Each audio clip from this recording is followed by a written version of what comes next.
Un tagad es parādīšu savus darba panākumus šeit, ko es uztaisīju. Tātad kemperī ir 12-voltīgais akumulatorī apmēram 1400 amperstundas un te ir kaut kādas 600 amperstundas. Un varbūt tikai es daļu no akumulatoriem arī pārcelšu uz piekabi, lai atvieglotu šo kemperi.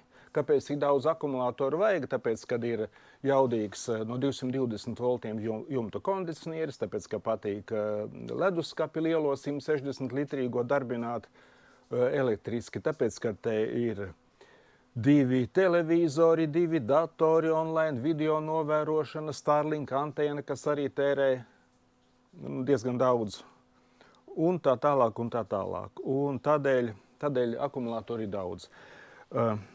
Tagad jautājums bija tāds, kādā veidā viņu sasaistīt kopā. Es vēlāk parādīšu, kad piekabē, kur apakšā ir tas plakanais zem 628 amperstundīgais akumulators zem grīdas, tur ieliku invertoru 2 kW, tātad es varu dabūt ārā maiņas spriegumu 220 volti, un tur ir arī lādētājs ielikts. Es varu no 220 voltiem patiešo pieslēdzot piekabi viņu lādēt.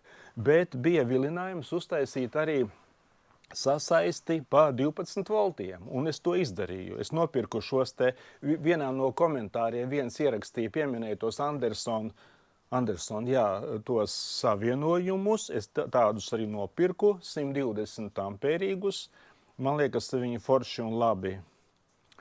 Un uztaisīju, kad es varu arī savienot pa 12 voltiem. Drošībai tur ir jaudīgs relejs, kas atļauj pieslēgties šeit. Ir vēl papildus drošinātājs, jo nedod Dievs kaut kāds izsavienojums te sanāk.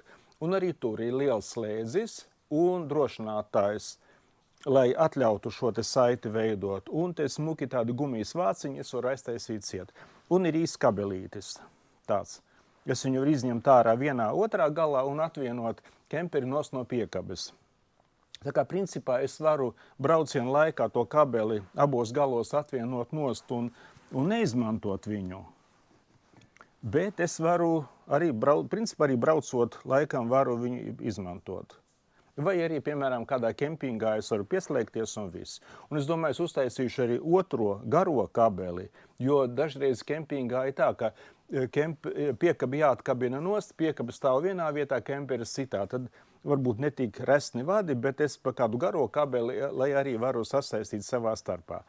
Tālāk šis te savienojums, kā es te uztaisīju ārpusē, no CSDD viedokļa, manuprāt, te nekādu problēmu nevajadzētu būt, jo numurzīmi viņš neaizsedz, ārpus gabarītiem viņš nav. Kādas te varētu būt pretenzijas, kad šāds te gumijas?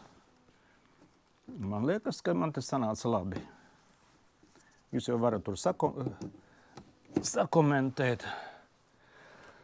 Nu tālūk, vēl viena lieta. Ja es savienoju tos abus akumulatorus kopā, tas sanāk tā, ka būtībā tie spriegumi, kas ir vienam otram, viņi izlīdzinās.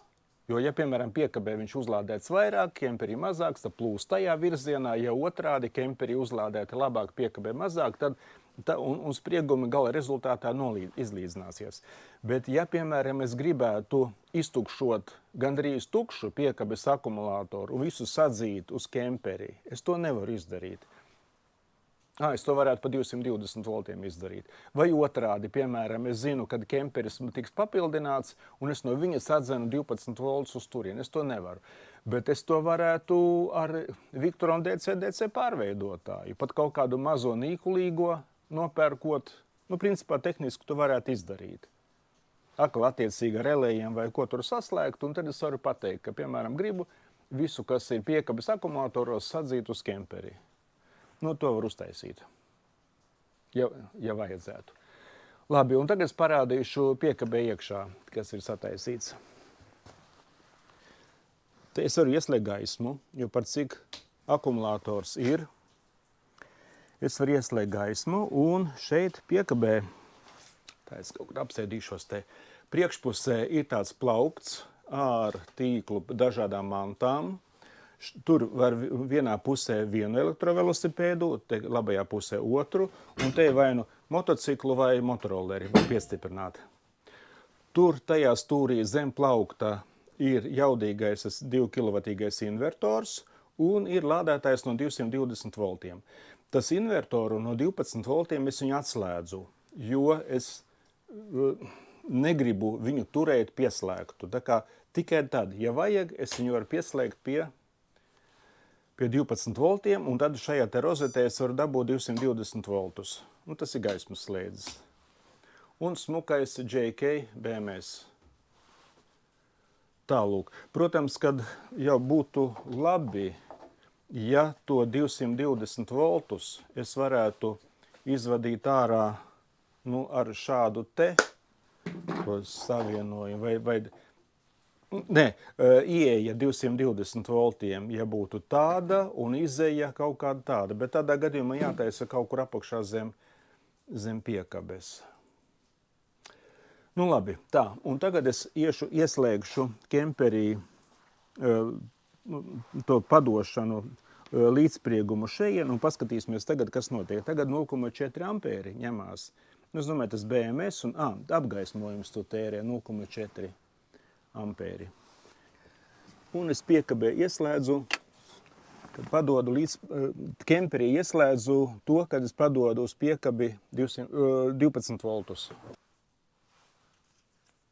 Tagad kemperis ir pieslēgts uzlādēji, iet projām 2139, 2,1 kW. Tagad lādējās visi 4 kempera akumulātori, un pa līdzspriegumu vadu nāk arī uz piekabi.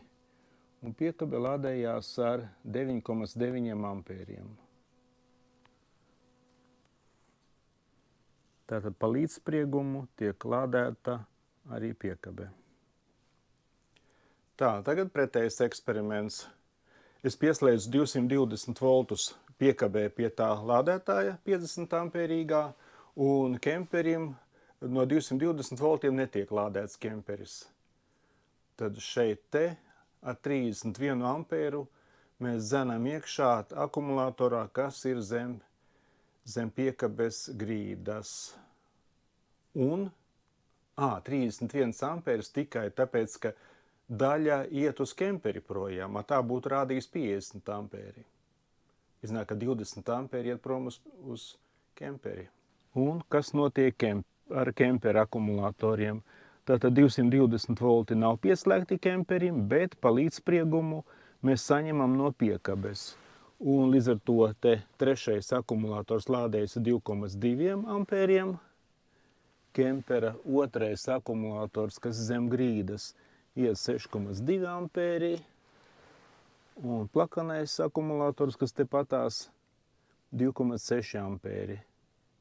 Tad tā ir tā strāva, kas pa līdzspriegumu kabeli atnāk no piekabes tajā brīdī, kad piekabe lādējas no 220 voltiem. Nu, jauki. Jauki, viss strādā.